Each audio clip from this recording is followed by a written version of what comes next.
The 9 Years Podcast.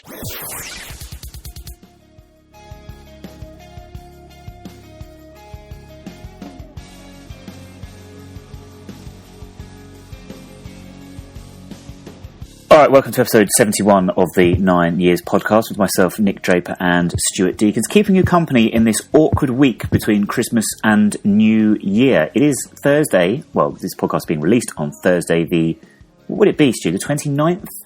I lose track of all time. I haven't got a clue, mate. It could be any day, couldn't it? I suppose it's 29th. It could be any day. I don't know if it's Saturday, Sunday, Monday, or whatever day. No idea what is going on, but there's lots of football on, and I'm totally confused, as I was just saying to you, Stu, off air, with all the football going on at the moment, at the time of recording. Apparently, today, so this is Tuesday that we're recording on, is a bank holiday. I had no idea. I feel cheated as a teacher out of bank holidays when this happens. Because everyone else gets to enjoy a bank holiday, but no, it's just part of our actual holiday. So the person who gets 6 weeks or 7 weeks holiday during the summer is frustrated about having not enough bank holidays. I am constantly frustrated in many ways, but especially when it comes to, missing out on bank holidays. Just don't get them. You do, technically. You are. Today's a bank holiday, so you're on holiday. Yeah, but I have to take it. It's holiday anyway for me, so I don't actually get the benefit of the bank holiday. It's the same in August. We missed the August bank holiday because it's just holiday. That's at the end of your 6 week holiday. It is. Anyway. How was your Christmas? Yeah, good. Yeah, time to spend with family. I'm normally away at this time of year, so I sort of spent the first sort of like build up to Christmas feeling like I should be going on holidays. I normally go out to the Canary Islands, but I've sort of like got over that now, even though my Facebook keeps on chucking me up memories of me being on a beach and being totally... with loads of alcohol, Nick. So, but no, not that much really. Just chilled and relaxed, and then had some nice time off work, spending with family. Very nice too. Got any plans for New Year? I think we've got a New Year's Eve party. I think, which is sandwiched in between a couple of games of Wimbledon, isn't it? I'm not going to do Bristol Rovers as we just don't do anything there, which we'll come on to later. But yeah, just going to spend New Year with family, and then ready for the Millwall game, which is a great way to kick off the New Year. What a great way to start the New Year. You're quite right. Even better way to start the New Year is with our top 7 lists. Now, I'm going to go first this week, only because, just talking about New Year's there, I was thinking about top 7 lists, and I was thinking about New Year's, and is there a link? And I thought, well, what always happens every New Year's Eve is that Jules Holland does a little show on BBC, doesn't he? Yes. And I thought Jules Holland is a man that is named after a place, a geographical location. So I've come up with my top 7 celebrities that share their names with geographical locations. Oh, can't wait. So run through these. I have Paris Hilton, logically, obviously, and Orlando Bloom. Nice and simple. Tony Blackburn, Jermaine Darlington, Jason Ewell, and then I got a bit stuck. Liam Neeson and Jimmy Carr, Jamaica. I get it. It's quite clever. What's your top 7 list this week? Okay, so I'll keep mine topical as normal. So, top 7 things about Christmas that I like. Topical? Christmas has been and gone. Well, it's still here, isn't it? It's still Christmas holidays. It is true, actually. Yes, it is. They call it a Christmas holiday break, don't we? So in no particular order, but no work. Any excuse for chocolate. Turkey sandwiches. Loads of games, football games coming over, leftover food, Christmas parties, and finally, not having any idea what day it is. It's fucking Watford. All right, as I say, this is episode 71 of the 9 Years Podcast, and the final podcast of the calendar year 2016. So we will be awarding our 2016 awards for AFC Wimbledon this season. We've got a lot of categories, honours to hand out, and we'll be discussing all of those as our main topic today. There's also loads to talk about. We'll look ahead to the New Year's Eve game with Bristol Rovers. I think we'll also have to touch on the Millwall game as well, going into 2017. We have the Loan Watch, we have Poleon Go, we have Two Word Tango, all the usual features. But let's start with a look back to Boxing Day and Southend. Now, this time last year, Stu, AFC Wimbledon were 13th, I think, in League 2 with a minus goal difference. If you'd have said to ourselves this time last year that, 12 months on, we'd be in League One, in the top half, performing well above expectations, I think we wouldn't have believed you. And of course, we would have obviously, bitten the hand off anyone that offered it to us. So I was a little bit surprised to see some of the reaction to the Southend defeat, including comments such as, we could be achieving even more than what we are currently. Words such as mentally weak. Have our fans just been totally overspoiled over the past 12 months? Yeah, maybe. I think the problem is we've started the season so well, take away the first 4 games of the season. But the problem you have sometimes is that fans, and we all do it, we sometimes actually forget what a tough league it is. And we've achieved over what we should. So our expectation levels have gone up. And in some cases, because we've actually achieved so much for a sustained period of time, the actual expectation level has become what we the norm. So actually, when we do underachieve, we actually then go mentally weak. Are we up for it? Are we technically any good? And all that sort of things. And we sometimes just need to take a back seat and go, do you know what? We've had a great season so far. Of course, we want to make sure we don't nosedive and all of a sudden turn out to have an average season. But however, saying that, do you know what? We always said at the start of the season, we finished 1 place above the bottom 4. That would be an excellent season. And that still stays the same. It is. I think we are on 32 points at the halfway stage. Not bad. Not bad at all. If we say we're aiming for 50, I think the club might be aiming for slightly higher than that to be 100% certain. But if we say 50 is the target, like we said, 6 more wins. 6 wins from 23 games. I'm sure we're capable of doing that. And the priority is to stay in the league. Or stay in this division, I should say. Yeah, we are. I think, we haven't been turned over like that all season. So that's our heaviest defeat, apart from the sort of the 3-1 at Walsall, which first game of the season, and we got a rude introduction into League One, which we bounced back from well. But we don't tend to go on runs of, defeat-wise, we've managed to nip it in the bud, straight after the defeat up in Buckinghamshire, we nipped it in the bud. And I think, we go into Bristol Rovers on Saturday just needing to get back to basics and get over the defeat on Monday, Sunday, whatever day it was. Yeah, Boxing Day, that's it. But yeah, I think fans, and also, as well as I do, Nick, some fans have been trying all season to look at all the negative stuff and have a moan, and they've had nothing to moan about. So there's your chance on Boxing Day. There was a fair bit to moan about that Boxing Day, though. To be fair. For instance, the first half an hour. Possibly the worst half an hour of football we've played in 2016. Yeah, I think it was on a par probably with Scunthorpe. That first half an hour, we had about first 45 minutes against Scunthorpe. We just, on reflection, looking back at the game and, always on the day you think, oh, were we up for it and stuff. I just think, Southend come out of the blocks just so well. All their players seem to be fired up, ready to hit the ground running. And we had a few players. I think we definitely carried 3. And you could probably argue we carried 5 if I was being ultra critical. But we just couldn't afford to carry them, especially against a team that had been unbeaten in 10. We just didn't really... they punished us. They got some good players, to be fair to Southend. But I expect us to do better than that. I expect us to be much more up for the game. And you could argue that Neil Ardley's trusting them to have a Christmas day off potentially may have backfired. Yeah, you want to be competitive. Like you say, they've got a very good squad, Southend. A lot of money has been put in there, especially when you look at the front 2 that started, Simon Cox and Marc-Antoine Fortuné. They haven't come cheap. But you expect us, as I say, to be competitive and come out the box quickly. We didn't do that at all. Did the kick-off time have anything to do with this? Do you think it comes down to maybe being a little bit more relaxed on Christmas Day? Do you think it was a fact that Southend looked at us and scouted us in previous games and thought, well, this is a hard-working team that aren't going to give us any time, any space. We can't afford to give them the same. And then we just didn't...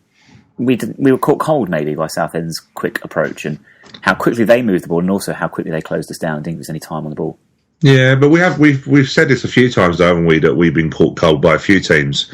And And we can't keep allowing that to happen. We are good going good up front, but we can't keep relying on the fact that we can go. The argument is, we're 2-0 down, that's all right, we can come back from it because we've done it before. You can't keep doing that. So I think really we have to look at maybe our preparation, maybe how we are starting games, how we're warming up, all those little things, those little fine little tunes that we need to do. But it's interesting about the Christmas day off, and I'm glad that Neil Hardy trusts his guys to not go mad on Christmas Day and just to keep themselves ticking over. But I was listening to Gareth Ainsworth's. They were away at Plymouth just on Saturday, Monday, Boxing Day. But he actually said, he goes, I'm really pleased. They got a 3-3 draw, last minute equaliser. And he actually said, you know what, I'm actually pleased in a way we've forsaked our Christmas Day. And we've got what we worked hard for. You just wonder, in this day and age, do you need Christmas Day off? Should we have gone into training? Should we have prepared better? All ifs and buts. All ifs, buts, and maybes. Maybe it would have been different had we actually defended properly, especially with the first goal. Yeah, first goal was really bad, isn't it? Again, looking back at it, there's a few players that to have missed it. Tom Millett was the one that missed the first header. He every other header he got on the end of. So it's a shame all one he didn't. And maybe the fact we're not used to missing headers that meant that Robertson missed a header and we just didn't. It's a really bad goal. You look at it and you wouldn't believe our defensive record is as good as it is away from home when you see defending like that. So yeah, not great. And in the end, Cox has an easy chance, doesn't he, that he buries into the top of the net. He did, and then I think it was Will Atkinson then that got the second goal, and that all stemmed from, again, defensive error. Not so much in dealing... When you think of defensive errors, you think of not picking up your men, or... Do you know what I mean? This was not clearing your lines. Maybe a bit higher up the pitch, but it all stems from there. Yeah, it does. Lyle Taylor doesn't clear the ball. He gets out-muscled by Fortune. He was a handful all day. But we did look a little bit physically weaker than they did. Again, I don't know whether that was just that hunger to be first at the ball. But Lyle, he wasn't alone in the first half, wasn't at the races, was he? And it sort of just typified him. Dom done something earlier on the left-hand side where Dom really should be holding his body shape, going down if he gets a touch, which they did all game. Or at least just making sure you get a throw, and he got out-battled on the touchline and then didn't come to nothing. But this time, Lyle, really, you get your body in front, you get it out for a throw, you then defend from the throw, but we didn't, which allowed Fortuny to play a ball into to Atkinson, who finished well. But again, it's a rubbish goal, really, from our point of view. Not Lyle's best day. The third goal came after he had been sent off for a second bookable offence. Don't think we can have any complaints, personally, about the sending off. Yeah, you see it again. I still don't think. I mean, you could argue it's a yellow card. If you saw that any other game, you'd go, "Ooh, that's not a great challenge." But I wouldn't say. I don't think he deliberately goes over the ball. I think he overruns it. I still go by my reaction on the day was the referee took ages to recognise that there was anything wrong with it. He was a poor referee all game. And it's only when their number 5 starts raising her arms and they all get a bit heated that he then decides to do something. For about 2 or 3 seconds before that, he wasn't going to do nothing, and we all saw that. So yes, you could say correct decision was made. How it was made and how it was influenced is my argument. And we don't know as of yet, because there's been no word from Neil Hardy, but we assume that's the source of his frustration, was the fact that the delay in the referee didn't make the decision to begin with. There was a long pause before he blew his whistle, during which time I think a few of us, including myself, were thinking, might have got away with that one.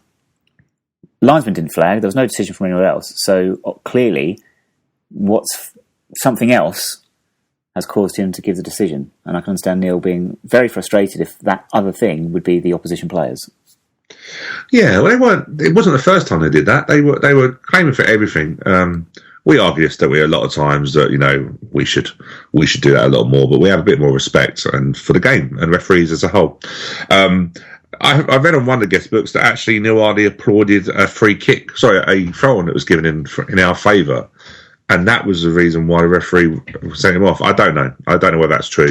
I think he was boiling over from the fact that he felt the decision was harsh. I said to you, didn't I, at the time, that Neil Hardy sort of tapped Lyle on the shoulder, and normally managers, if they feel that their players let them down by being, by they're doing a stupid challenge or something, they won't even acknowledge them, they just let them go down the tunnel. So it sort of suggested to me that Neil thought Lyle was unlucky, and that was probably boiling over from that. But it wasn't just that decision on its own. We don't want to get into a situation where we blame the referee for the result, because no way did the referee cost us the game on Boxing Day. But he was poor, wasn't he? He just didn't. There was advantages he didn't allow. There was tackles that he allowed to go for them and not for us, and it was just a bit. You don't really like us, mate, do you? Too much. Point I made to you yesterday, I think, worth repeating, about Neil Ardley and how he reacted to Lyle when he came off. Do you think Neil took a little bit of responsibility, because he obviously clearly gave the team a bit of a dressing down at half time? The second half performance was markedly different in terms of our attitude. It was clear for everyone to see. Did he wind them up a little bit too much? And was Lyle someone who doesn't take too much to get Lyle riled, as we know from past experience? And did he just get him a little bit too hyped up for that second half, where he started to throw himself into tackles he wouldn't normally do, a little bit more forcefully than he perhaps should be? Possibly, but I probably would say that Neil Ardley didn't probably do too much at half time. I'd imagine the senior pros in that team, people like Paul Robinson, Darius, Barry Fuller, Danny Ballman, I think they would have been the first ones having to go at each other, because they wouldn't have accepted that. Barry Fuller come out and said that he expected better. We lost the first half, which is very clear to see.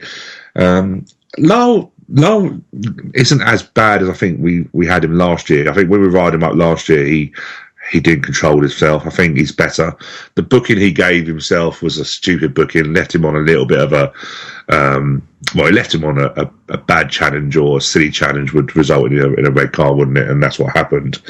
But I would say Neil Ardley probably didn't have to do too much, because we know, don't we? We know that they set themselves standards, and they knew themselves that the standards they set wasn't good. I was a little bit frustrated that we ended up booing. Well, say we, as fans in general, some chose to boo the first half. I thought that was a bit harsh, considering our away form. But it definitely got a reaction, and maybe Lyle took it a bit too literally. You do say about our away form, but as you pointed out to me on the journey home yesterday, 4 league games now in the league away from home in which we have failed to score. In fact, we haven't scored away from home in the league since Peterborough on the 22nd of October. Yeah, scary, isn't it? I suppose you have to have some cup games in there, which has maybe camouflaged it a little bit, isn't it? Yeah. Playing Bury every week camouflaged it as well, probably. And Port Vale as well, in terms of Port Vale, their manager having also now departed, unsurprisingly. Yeah, and that was always on the cards, wasn't it? How it took another week, I don't know, but hey hum. Yeah, not great with the away form. You have to, I suppose one of the things I probably would look at, and I suppose something we can probably discuss, is can we get away with playing 4-3-3 away from home all the time? Are we becoming a little bit predictable? Are those smarter managers who have a good team or good squad able to counteract us? Because we didn't defend well as the 4-3-3, and the 3, Lard and Dom on either side left ourselves a little bit exposed when Southend switched the ball and meant their fullbacks pushed on and caused us problems. I wonder whether we have to be a bit more cuter, and maybe a 4-3-3 now maybe has to turn into a 4-4-2 or a 4-5-1, or do something a bit different, because we maybe have to set ourselves up away from home of looking not to get beat, and then maybe late in the game chucking the 3 on, which we know we're good at. But are we in the second half of the season, when people know how we play, and we're going to get a lot more respect from teams because of how we play, do we need to look at a 4-3-3, I wonder? We did change the shape slightly in the second half. Tyrone Barnett came on, made a huge difference, didn't he? Possibly his best performance, I can think, for us. I genuinely can't think of about 45 minutes from him. Tyrone looks, and I'm wondering now whether it's similar to what Lyle Taylor had when he first joined us, whether he wasn't really fit. There's being fit in terms of physically fit, but match fit, sharp, do the jobs that Neil Ardley wants. We all know that Dom Poleon's alluded to it, that actually he wants you to do as much work as anybody, and probably more work on the pitch than anybody else, and make sure you work hard. And Tyrone didn't really have that in his game when he came to us. A bit lazy, looked lazy. I won't say he doesn't run, but had that demeanour, didn't he? Whereas now you look at him and he looks like he's got an extra bit of yard of pace and a bit of anger, and there's something in him now that actually is giving us that extra edge. And I'm quickly liking. I didn't not like Tyrone when he first signed, but I did think he was one of those players that really didn't get amongst it when it was getting a bit tough. However, now he looks like he's learning how we need him to play. And he seems to have been winning over the fans as well, because our man of the match vote on Twitter at 9YRS Podcast, he was the victor. We chose, it was a bit of a, was it a hard choice, or was it actually quite easy in the end to pick the 4 candidates? Depends how you look at it, I suppose. It was easy because there was so many bad people in the first half, wasn't there? The subs coming on instantly were better than the 11 that were on in the first half. So I think it was probably easier than what we normally have. And Tyrone won with 30% of the vote. He must have stolen that quite late in the voting, though, because when I looked just before it closed, Jake Reeves was the clear front runner, but it was very tight in the end. Tyrone Barnett 30%, Jake Reeves 28%. Jake Reeves, one of the players in the first half to emerge with some credit. Tom Elliott, 27%, and then Barry Fuller, Mr. Consistent, 15%. 3-word reports on Twitter as well, at 9YRS Podcast. Quite a lot of these today. Difficult choice to make. Let's start with Ed Hewison, at Ed Hewison. Lyle Taylor, bye-bye. Okay, just me then. I quite enjoyed that one. So, right, whatever. Chris Draper, whoever he is, don't know. At CDrape01, I'm not sure if he's talking about Southend or if he's talking about himself, but he's gone for one massive hangover. And let's go for... Oh, he's not been on for a few weeks, so let's have him. Miss M. Sturgy Boy, at Dummy Out the Pram, Dons Get Stuffed. But we had quite a few. We had Zach Thompson, at Mr. T. Thompson of These Fine Gentlemen, I believe, who went for Boxing Day pummeling and then asked, is Boxing Day about boxing the sport? Oh, the Americans, eh? Well, as we all know, Boxing Day has nothing to do with boxing the sport, of course. It is known as Boxing Day because that's when you watch TV on the box all day.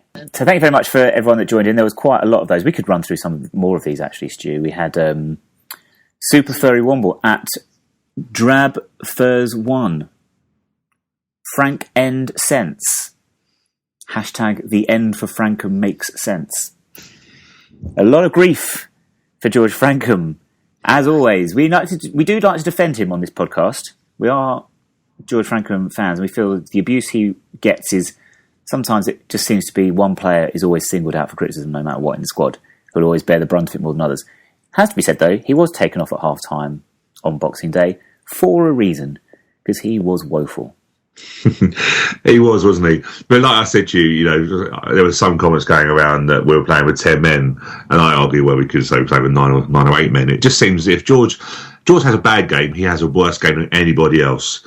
It's just those levels, isn't it? But yeah, George wasn't good. He was a yard is being generous. He was a yard off the pace of our team, let alone what he was off Southend's, and he got shown. He got shown that, didn't he? And Dean Parrott will be looking at that and going, well, I've got a chance for a recall against Bristol Rovers. Just very quickly, I was just looking at the stats, actually, just to see how wide they were in the end. They weren't that bad at all, They had double amounts of shots, but an interesting stat was fouls. 14 apiece. Really? 14 apiece to fouls and official stats. However, didn't feel like that. No, I didn't feel they did get 3 players booked in the end. But they weren't for fouls from memory. Ferdinand was just for being a prima donna for thought he was still in the Premier League. And Fortune was for the case that he got, and I don't know if you've seen this, but he did get taken out by Robertson off the ball. He did have in the lead up to the third goal. He did. He gets a right knock on the he gets a right elbow on the jaw.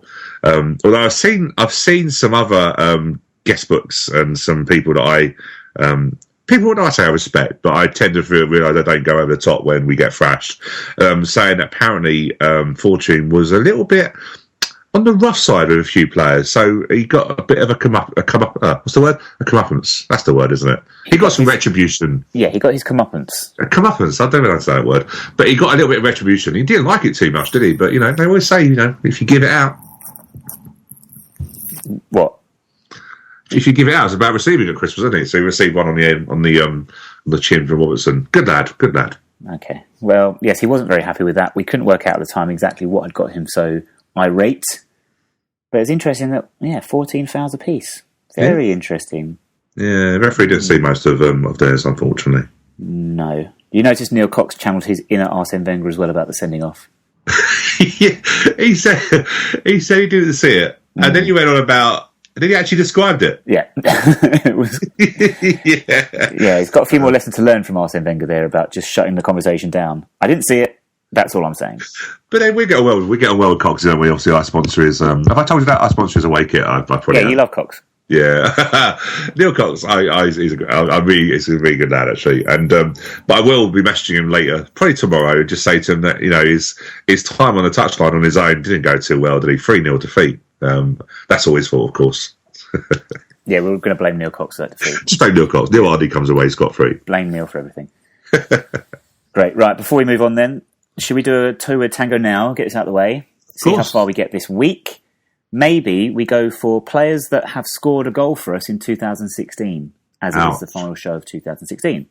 Okay. There surely is only so far we can go when we do it like this. But yes, there is. And I'm trying to think of a couple at the top. Obviously, there's the obvious ones, but I'm thinking once we get past the obvious ones. Yeah, we have to think a little bit more strategically, I think. Yes. On this occasion. Okay, well, if you bear with me, I'll cue the music up. It's taken a little bit of time today because it's not ready. Never say that we're underprepared on this show. Right, Never. Here we go. Do you want to go first this time? Yes. Let's go. You gotta listen out for this guy. He's a famous name, but don't flop. Something like Sebastian Coe. Celebrity 2-word tango. Jake Reeves. Lyle Taylor. Jonathan Meads. Ryan Sweeney. Tom Beer. Adebayo Aziz. At Bayaka Fenwa. Dominic Poleon. Tyrone Barnett. Tom Elliott.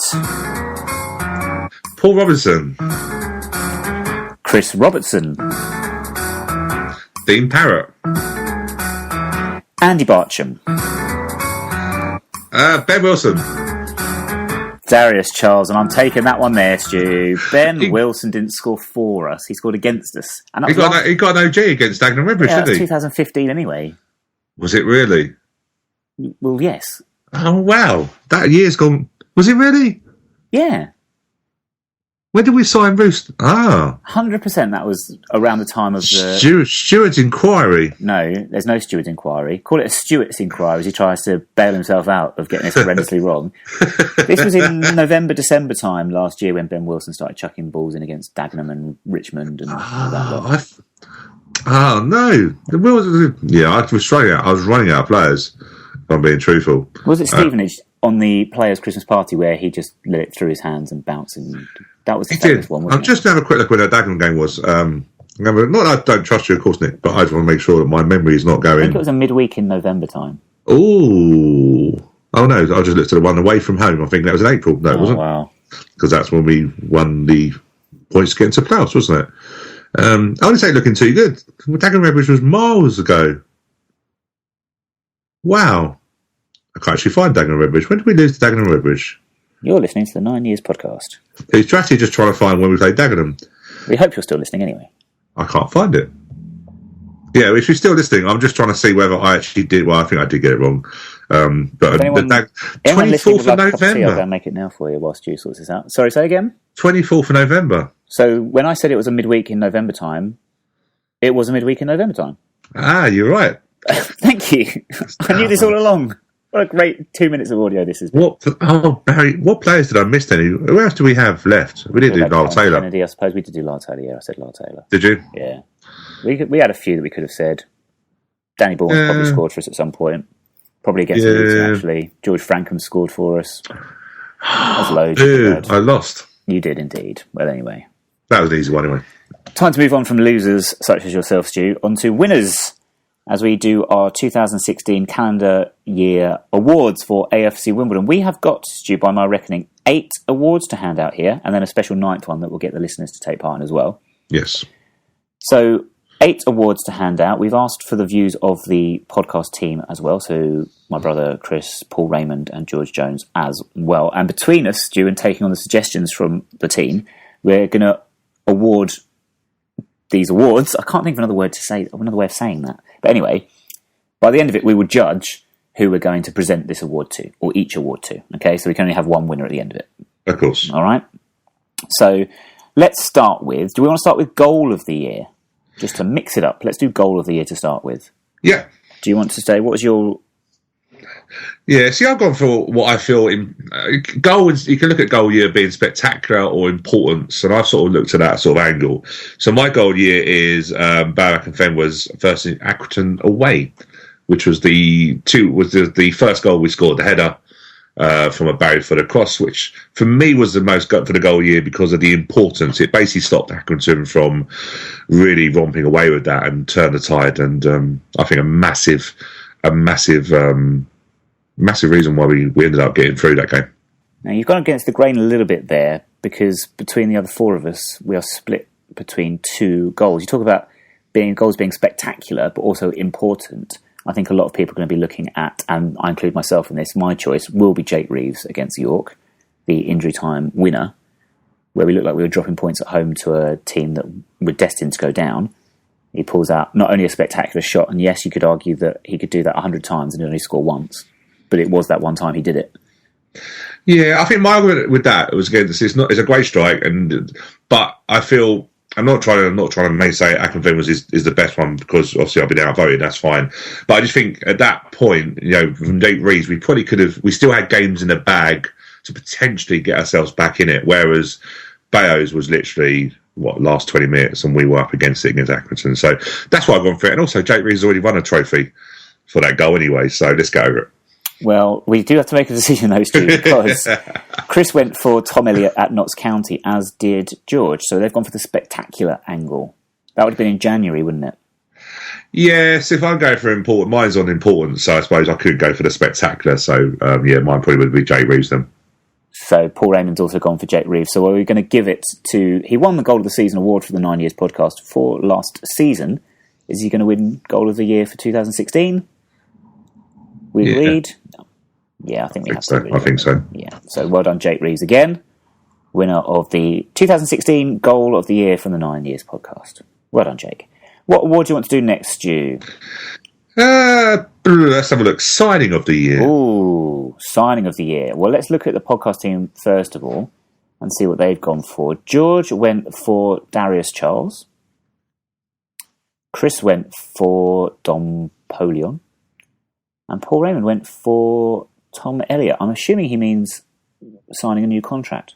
Because otherwise he's confused. Yes, I'm assuming that's what happened in the summer. He also didn't realise Tom was playing last year. I don't think many of us did. Ooh, sorry, Tom. Oh, one second. Let's get the clause out. There we go. Santa. No, he's been and gone. What have you gone for? Who have you said signing? I think I agree with George personally. I think Darius Charles was massive for us, getting us over the line last season. Yeah, Darius by a mile. And I looked at it, at least Darius is my vote. He signed on the 17th of March. And you know what? He played only 9 league games in the end. But it seems like he'd been there for months when he stepped in. Yeah, and I think, we talk about that York game and the York goal, but that was his first game. And I think that sort of momentum, that sort of real leadership qualities he brought us. And bear in mind that he had played no games for Burton. And we actually got him because Burton couldn't chuck him into that promotion. They didn't feel he had enough games, and we chucked him into basically a playoff winning team or a situation, and it was immense for us. And he's a great signing. I think I can't add any more to that. As you say, just an immense signing, a real leader that definitely played his part in getting us over the line, especially during the playoffs. From what we've been told as well behind the scenes, as to what he was up to with the first team squad. With 3 of us going for Darius Charles, I think he is the standout candidate for signing of the year for 2016. Yes, definitely. So congratulations to Darius. What about, let's go for performance of the year. We're talking team performance of the year. So which fixture do you think was our best performance in 2016? Okay, I've gone for the Accrington home game in the playoff semi-final. The reason I've gone for that is I felt that as a team there were so many different elements. Accrington, rightly so, coming into the game as favourites because they missed out by what? Let's be fair, a goal, didn't they, or something like that for the last day. Yeah. And I just felt it was so important to really kill their hopes and really show them that actually we were the team that's going to win that. And I felt that game was, it was just such a good performance. And also from the fact when we scored the goal, Calais Roos pulled out probably one of the... It's forgotten quite a bit that he pulled off a save that literally right to death that could have been, well, think about that, the away goals, we'd have been in trouble, wouldn't we? So performance was great. Tom Beard getting a goal, a homegrown player, and really took us into the second leg with a bit of an advantage. There's a little bit of... I think we're going to be in the minority this time, Stu. Because looking at what the rest of the podcast team have said, Plymouth at Wembley gets the votes of Chris and George. I think Paul Raymond has changed his from Plymouth at Wembley to Plymouth away in the league. And I think we'll talk more about that. Yeah, I can understand that. A different award, but that was, I think similar to what happened to Plymouth. I think it's happened twice at Plymouth in our time going there. We conceded a very late equaliser and then went on to score an even later winner. Yeah, 88th minute by Bale, wasn't it? Yeah, and that was perhaps a pivotal moment, you could argue, in the same way we talked about importance of Jake Reeves' goal at York and turning points of the season. Maybe that was an important moment in pushing us over the line into the playoffs, you could argue. It's a difficult one, then, to choose because of the Wembley performance. You've gone there for Accrington. When we talk about it, and you've mentioned again this idea of how important it was in the grand scheme of things, winning away at Peterborough wasn't particularly important, you could argue, in 2016. But in terms of performance, I've not seen one finer. Certainly that first half. Yeah, I've heard the same. My award for performance goes to Peterborough away. I don't think I've seen us dominate a team as much as that. I mean, a good side as well. We're not talking Bury and Port Vale here. We're talking turning up to a difficult away game and just bossing a game to such a large degree. And to be fair, that carried on throughout the whole game. We might not have created as many chances in the second half as we did first, but we still had chances in the second half. I think we hit the post twice as well. Yeah, I didn't go to that one, but from all accounts I've heard that was the best performance. And Peterborough were going in, had the best home record when we went there. And still have got one of the best home records, apart from us beating them and totally destroying them at home. So, if I was going to be swayed for performance, then I probably would probably go with Unit. Which is very kind of you, but I think we actually have to go for Wembley on the balance of numbers amongst the team. And you can't really argue too much, to be fair. Sorry. Yeah, you know what? I have got the. Have I got the Wembley game in there? No, I actually haven't. I know I have. I have got Wembley in there as one of my other votes. But I think performance-wise, I thought it was quite. I know you're going to laugh at me now, but I thought it was quite a straightforpped one. Really, I think we stopped their best player. When you look back on it and evaluate it in the cold light of day, it was fairly straightforward. It was. We stopped Carey from playing, and in the end, the game was over for them after that, wasn't it? But yeah, if we go minority, we go majority, of course. Then that would be the majority vote. I think we have to go for Plymouth at Wembley, and in 20 years' time, we're going to be remembering Wembley, aren't we? Of course. Let's be honest. So I think that's a fair winner for performance of 2016. Okay, quote of the year is the next one. Stu, what did you select? There are many, but I think there are a couple of standout candidates. Yeah, there are many. I think I've gone probably against, because I was going to go for the Paul Robinson one, which I think stands out, and I think a few of you have gone for as well. Mm-hmm. But mine comes from Nuadi on the same game, because how can you not pick quotes out from that game? But he said just after he actually went away on holiday, didn't he, when he come back, his quote was, to stand there at the end in front of 20,000 Wimbledon fans when you know it is your club and you joined it at the age of 11, it does not get any better in life than that. Nice. I think I might even have to give that as the winner as well, you know. It wasn't my suggestion. I think you're quite right. There's a Paul Robinson quote from Wembley that Chris and Paul Rain went for. We're not going there to take part, we're going to take over. Yeah, I think when Paul Robinson said that, and I remember him he actually said that on the stage in the middle bar, I think after the home game against, the Newport game, wasn't it? When we won 1-0, the last game of the season. And he said that, and it was very much an inspirational thing, wasn't it? You know, and that's what I said about a leader of men, that inspirational, we're not going there to get, we're not going there to take part, we're going there to take over, that very inspirational thing. I think I've just gone for Neil Hardy because I think it just sums up how much that man did and how much it meant to him. So, two different ways of looking at quotes, isn't it? There is. George Jones went for a quote from the Womble faithful, the Wombles going up and the franchise going down, which we admire. I've gone for Well, I've gone for two, actually. My first thought was this famous quote uttered by, I can't remember who it was by, but it went something along the lines of, I think it's Turf Mill. That's not a quote, that's just a stupid saying. Well, yes. The other one I had was Tom Elliott, obviously speaking to BT Sport after the Curzon Ashton game with that famous line, that's what this club's built on, comebacks, never giving up, determination, motivation. Which was a great quote. But I can't disagree with you, Stu. I think you've got that bang on the money with Neil Lively. Can you just repeat Neil Lively's quote there? That'll be the winner, I believe. I can do. To stand there at the end in front of over 20,000 Wimbledon fans when you know it is your club and you joined at the age of 11, it does not get any better in life than that. Might have to start going through these in order now so I don't forget where we are. Otherwise it could be very confusing. So we've done goal of the year, we've done performance of the year, we've done signing of the year. How about we do just match of the year, different to performance of the year, which is our team and how well we've done. Just if you were a neutral attending a fixture, what would be the best match to have been at? Chris went for Accrington away in the playoffs. Paul Raymond went for Accrington away in the playoffs. George Jones went for Accrington away in the playoffs. I'm going to go for Accrington away in the playoffs. Stu, what do you think? Yeah, it's a clean sweep. I think anyone at that game. I don't think I've ever gone through emotions like that. You know, of course, the importance of the game, but how it swung from them being 2-0 up with an unbelievable goal, which caught Roos out, and they were on top.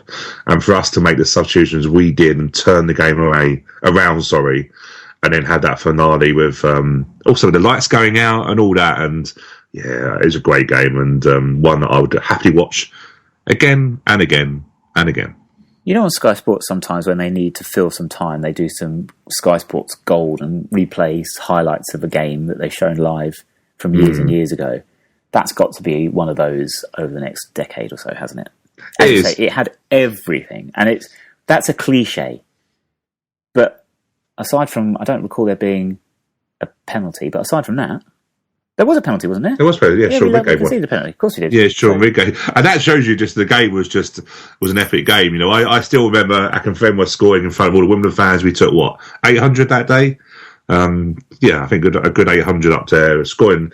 And also, just a Jake Reeves skill was just immense. If Messi had been doing that, Sky had been showing that again and again and again, wouldn't it? Again and again and again. So without doubt, therefore, Accrington Stanley away in the playoffs has won our award for Match of the Year.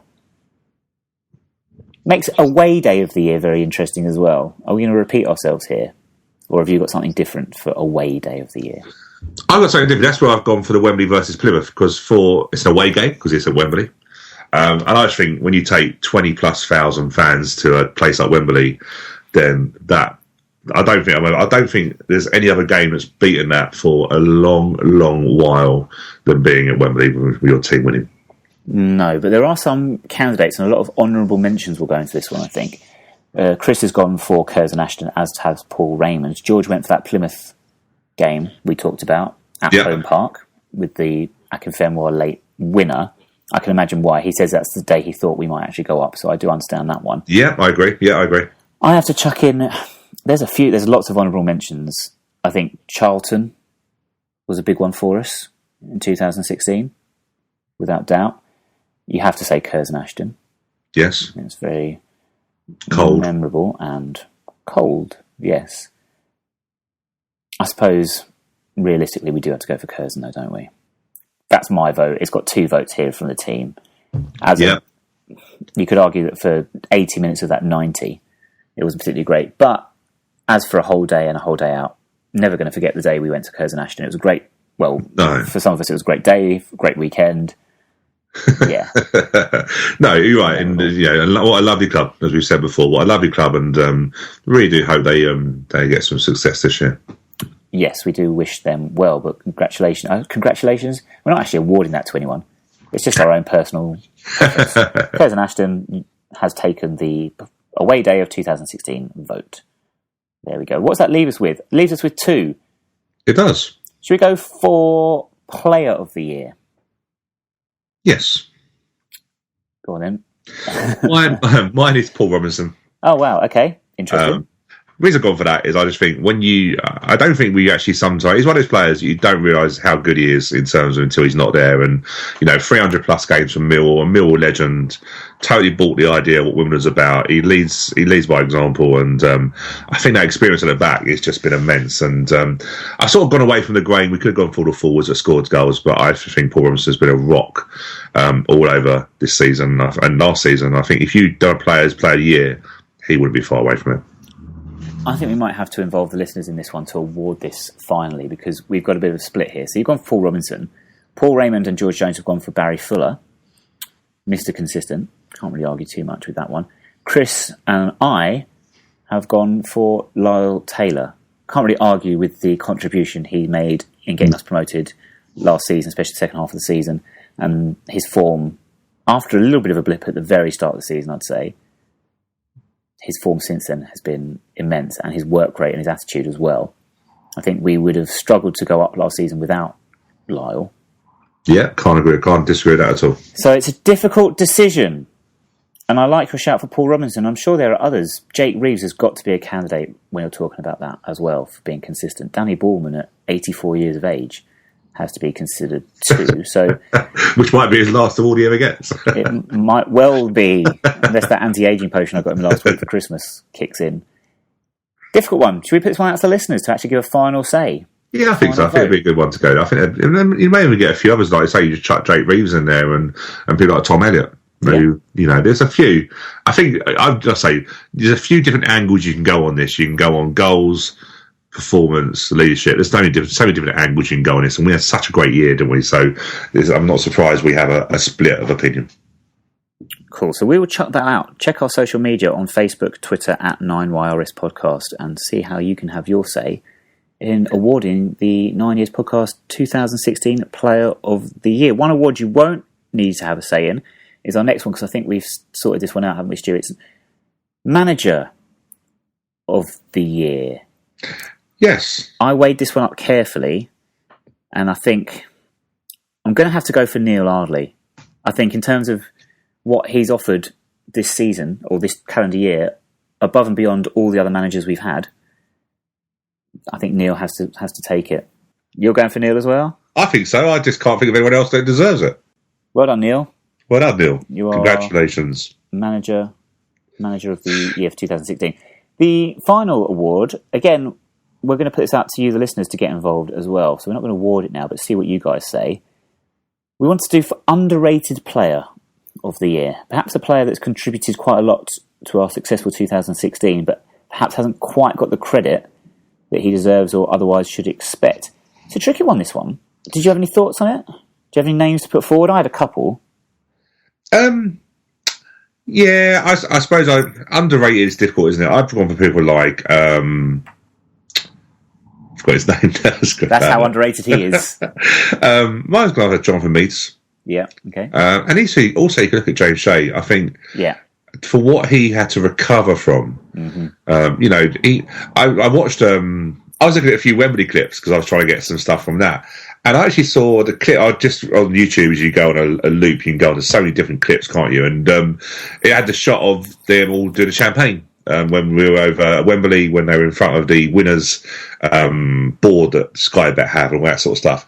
And the funny thing is, I noticed James Shea was a person with the champagne. He obviously didn't get on that day. He was on the bench.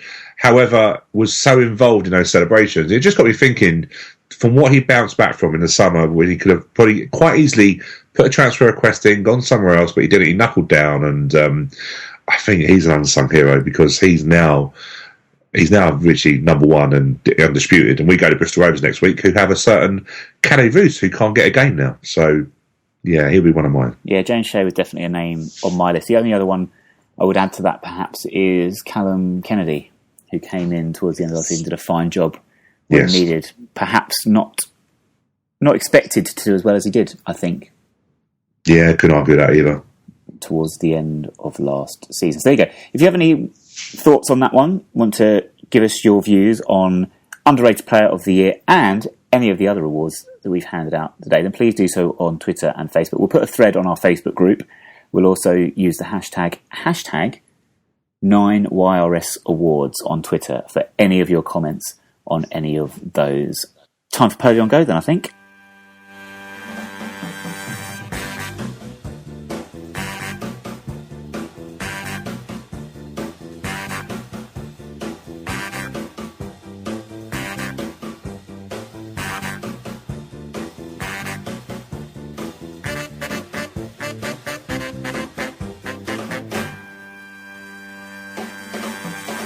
Back to the usual Poleon Go this week, after last week's Christmas special.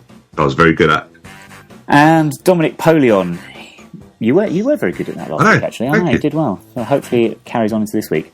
Right. Dominic Poleon, he's in bad mood, unfortunately, this week, after the Boxing Day performance and result at Southend. So he's travelled, and this is a cryptic clue, he's travelled to a stadium that he hopes will give him sunshine in his smile. Has he gone to Morecambe? You'd think so, wouldn't you? But no. Damn. Not gone to Morecambe. A couple more clues for you. Thank you. He has entered the ground. He has had to duck his head to get through the turnstiles into a stand that is named after a type of wood and appears to be made of it as well. Wow. What a clue. Haven't got an idea where this is in the world, or England for that matter. Ducks his head. I haven't got a clue. No? No. Okay, you might well get it on the third one. Hope so. If not, I've got an anagram question. Lovely. Or clue. I keep saying an anagram question. It's not a question at all, it's a clue. Anyway, simply, Dominic Poleon says that after the game, he said it was the best stadium he has visited all season. The best stadium he's visited all season? Yep, it's his favourite of all the stadiums he has visited. Wow. So I'm thinking, is that because he's scored goals there this year? No, think about who's actually written the clues. Oh, of course, it's a Christmas special. How can I forget? Would that be the team that lost 1-0 to Colchester on Boxing Day? Quite possibly. Oh, it'd be Luton. There we go. Didn't even need the anagram clue. What's the ground called, by the way, Jim? Sorry? What's the ground called? Kenilworth Road. Yep. Do you know the stand that I was talking about? No, I don't actually. I don't know what the stands are called, if I'm being truthful. It's the Oak Road stand. That's the wood question. And finally, do you get the sunshine in his smile clue now? Of course, because sunshine was... it wasn't Morecambe... Well, not Morecambe Wise. It was Morecambe Wise. That's why you... It was Morecambe Wise, wasn't it? Yeah. What's the link with Luton? I'm trying to think now desperately. That's what the... No. I can't. The Hatters. They put a hat on when the sun comes out? That was rubbish. No, I think Eric Morecambe was a Luton fan. And there is a suite at the stadium called the Eric Morecambe See, Suite. I wasn't too sure then, because I'm thinking... I keep getting confused with Morecambe putting his statue up at the pier up there, isn't it? At Morecambe, yeah. Yeah, so I get confused that he also had a Luton, obviously, connection with Luton. Yeah. Why did he have a connection with Luton? He supported Luton. Yeah, but he never come from it. Did he come from that area? Yeah, I think so, yeah. Ah. Well, there are listeners, a useless bit of information. And we've probably got that all wrong, but never mind. We get most things wrong. And a ground that's not going to be there much longer, hopefully, if Luton get their new stadium. No. Which we were talking about, wasn't it, when they go flatten Luton and put a new stadium in the centre? It's a very sad day when Kenilworth Road is no longer, but they do need a new stadium, and hopefully that comes through very, very shortly, around the same time as ours, which would be very, very nice. Definitely. The anagram clue, sorry, can I just do this anyway, because it made me laugh? Of course. Yeah, so Kenilworth Road is an anagram of her rot wank Lido. Can we get away with that on a family show? What's wrong with that? Lido? Yeah, that's fine. Of course. Of course.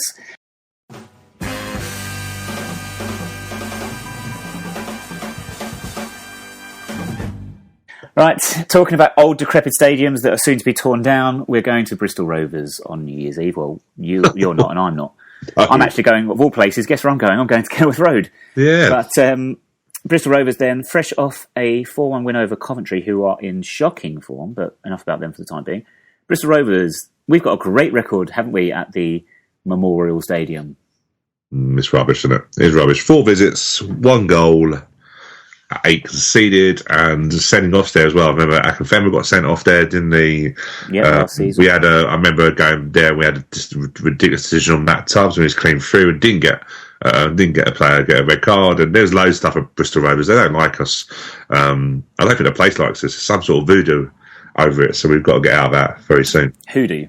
Voodoo? Not Oh no, voodoo is a voodoo stick, isn't it? Well, it feels like that, to be fair. Voodoo is a voodoo stick. It feels like sometimes someone's actually controlling our players because they don't do what they should be doing at Bristol Rovers. No, they just lose every time. That's got to go soon. Like I say, Oxford went to seasons. Let's hope that the Bristol Rovers hoodoo goes as well. Yes. They, as I say, Boxing Day, they won 4-1 over Coventry. It helped out their form a little bit, which had been on the slide somewhat. They currently sit above us in the table now, but prediction-wise, I think it's time we get a result there. The same way we did at Oxford this season, I'm going to say we get at least a point and maybe even a clean sheet to sort out our defensive worries over Boxing Day. Yeah, it's interesting because I just looked at the form guide and I actually thought we were a lot lower than what we were, and I thought Bristol Rovers were higher than what they were. But we sit at the moment mid-table. We sit 12th in the form guide, 2 wins, 2 draws, 2 defeats, and Bristol Rovers sitting behind that with just 2 wins and 3 defeats. Of course, the 1 draw, which makes up 6. But apart from their 4-goal display against Coventry on Boxing Day, they'd only scored 7 goals in the previous 5. So Matty Taylor doesn't seem to be scoring. I'm wondering whether there's going to be some... I'm hoping, I suppose, in a way as well, there's going to be some activity around him in terms of a possible transfer, because he definitely does look like he could be attracting some buyers, basically, really. So let's hope that if we're ever going to go there and win a game, we'll get something. It's probably going to be the way we are at the moment, especially with us bouncing back from a 3-0 reverse at Southend. So, and it'd be nice to say hello to Kelly Roos, who I'm sure we'll get a lot closer to as away fans, because he'll be on the bench near us. It's a little bit of a sly dig there, Stu. He did help us get promoted last season. Did he? That's last season. That's gone, isn't it? Yeah, we didn't just spend the podcast talking about half of last season. Let's forget that ever happened. And we didn't mention it. Do you know what? We didn't mention his name at all, didn't we? It just shows how fickle we are as fans. To be fair, we did mention his name, but only to say how well James Shea had done since coming back in for him. But anyway, exactly. But it just shows how fortune changes, doesn't it? And he could well be out of there in the window, by all accounts. He could well be. It's interesting talking about form and the league table. It reminded me, I wanted to talk to you about this, and we'll squeeze it in quickly here. I think we were talking yesterday about our goal difference, which took a little bit of a knock yesterday being Boxing Day, of course. We talked about conceding 28 goals in the league this season. So played 23, we've conceded 28 goals. Do you know, Stu, that half of those, exactly half, have come against the top 6 in the table? Yeah, it's something you mentioned, wasn't it, when we talked about the 3 goals? You know, so you can see 3 against Scunthorpe, 3 against Sheffield United, 2 against Bolton, wasn't it? Yeah, 2 against Scunthorpe, 2 against Bolton, 3 against Bradford, Sheffield United, and now Southend, who are now in the top 6. But only by your goal as well. Only by 1 goal margin did we lose those games against the Sheffield United, Bradfords. So it shows you that's why this 3-0 game on Boxing Day is just so out of character for us, isn't it? Do you know what I mean? And let's forget it instantly. Let's move on. Any other games on New Year's Eve that took or have taken your eye? I did have a look because it's quite interesting actually, because there's other games involved. There's other games, yes. There's about 12 in our league, I think. Yeah. Now, what I meant by that is that there's some games Friday night as well. Yes, there are. Which I've now just lost. Oh, here we are. So Friday night.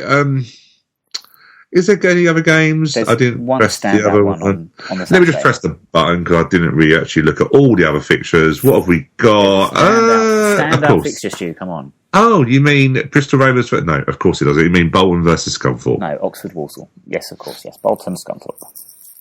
Apart from that, though, there's not much, is there? I'm just looking... Nothing that captures the imagination, as much as your imagination can be captured in League One. Port Vale, Chesterfield, that's the bottom of the table clash. Both on shocking form. Do Port Vale get that instant push from sacking their manager? And then Swindon Town go to Buckinghamshire. So again, that's a bottom of the table clash. Oh, is that a roundabout derby? I don't know. Possibly.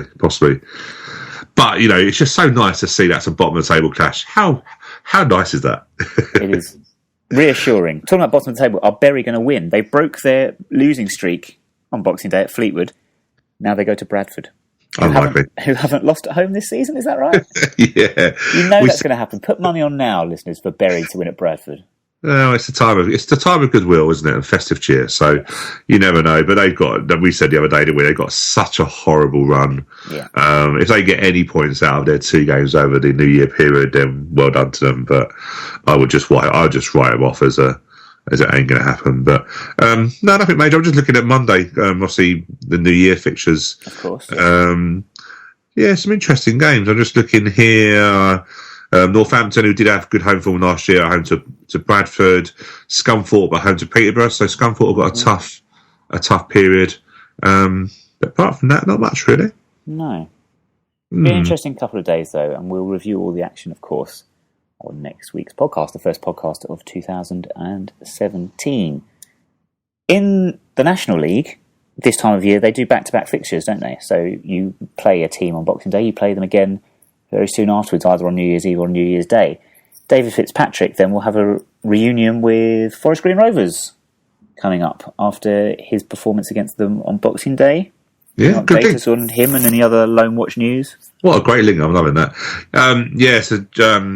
Fitzpatrick scored the third goal when they were 3-0 up against Forest Green. Forest Green come back to 3-3 within the space, so I think could possibly beat out 3 goals in a short period of time against Curzon recently.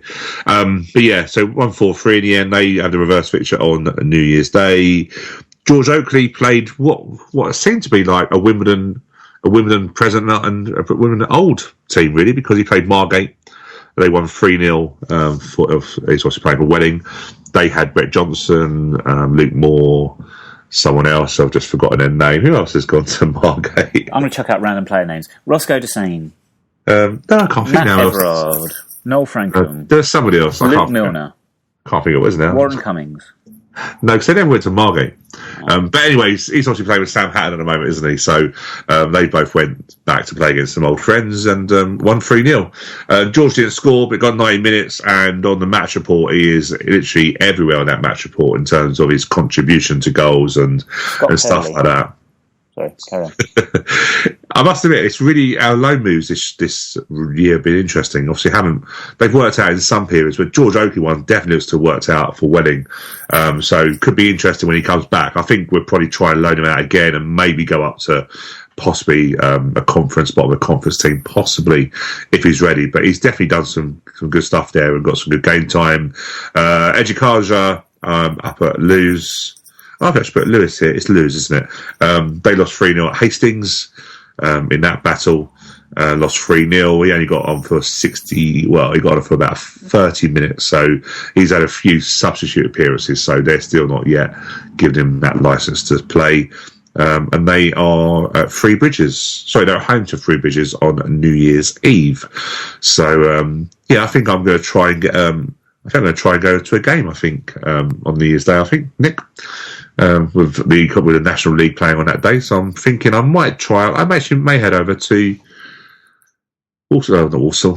Welling and see how George Oakley's getting. I may do that. Darren Greaves. I can't think who else it is now. I think it actually only might be 2. I know, but do you know what? National League. When you say that, this is when you know you're getting old, because when I'm talking to my class or other children at the school about football things, and I'll mention something will come up and I'll go, oh yeah, in the conference, I think they're in the conference or something like that, and immediately the children will say National League, and I'll be like, oh man, you know you're getting old now where you're referring to a league as it used to be known, and the kids just don't have it. It's like saying linesman, they're going assistant referee, or Division 1, they're like Premier League. And do kids seriously look down towards a conference? They don't even think there's a league down there. Well, do you know what? You say that. I don't know. I think they're aware of it, but it seems a lot further down than it realistically is. They think it's... Do you know what I mean? They don't think the two can ever cross paths at any point. Whereas we've shown they're closer than you think. Yeah. We're playing Premier League in 2000 and Conference in 2009, for instance. All you got to do now is tell them what the Ishmael League is, and they'll totally confuse the hell out of them. They think I'm talking a foreign language. Oh, there we are. I'm just looking through Lewis Taylor. Ironically, of all the players, it would be Lewis or Lewis Taylor. Just looking at it, and it's also interesting to see Adam Cash at Margate. I think, am I right in just being totally thinking outside the box here that he must be Stuart Cash's son? I don't know. Isn't it Matt Cash at Notts Forest? Yeah, that was going to be my link, because he's actually gone from impressing against us. He played for Dagenham, didn't he? Wide right against us when we won 2-0 there. Looks quite impressive. Went back to Notts Forest, who was his parent club, and is now playing in the Championship. So I think they're desperate and they've got nobody else that they can afford to play. But Matty Cash has taken his chance excellently. And that's probably being a bit unkind, actually. Not desperate, but Forest don't have a lot of money and have had to look at investing in their youth. And Matty Cash now is getting a regular run out. So, just shows you their low moves can be good.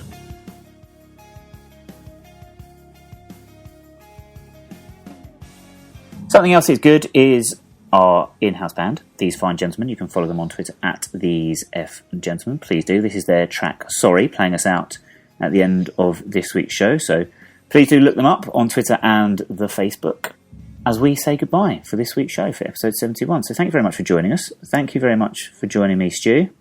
Thank you very much. I hope your New Year's Eve goes well.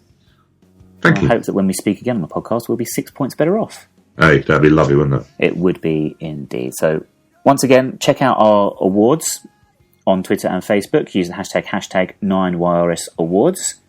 And we shall see you next week. When, Stu, we're going to be joined by Richard Hammond.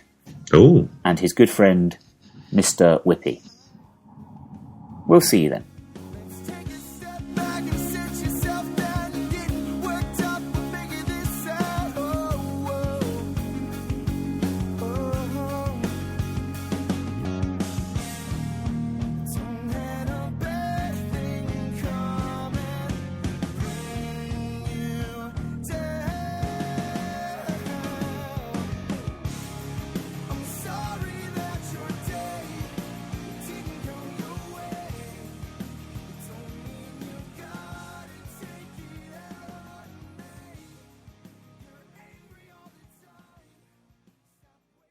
So his quote was to stand there at the end in front of over 20... No, start again. Carl, not a good quote, was it? Right, start again. To stand there at the end in front of over 20... 20? Take 3. 20,000. 3, 2, 1.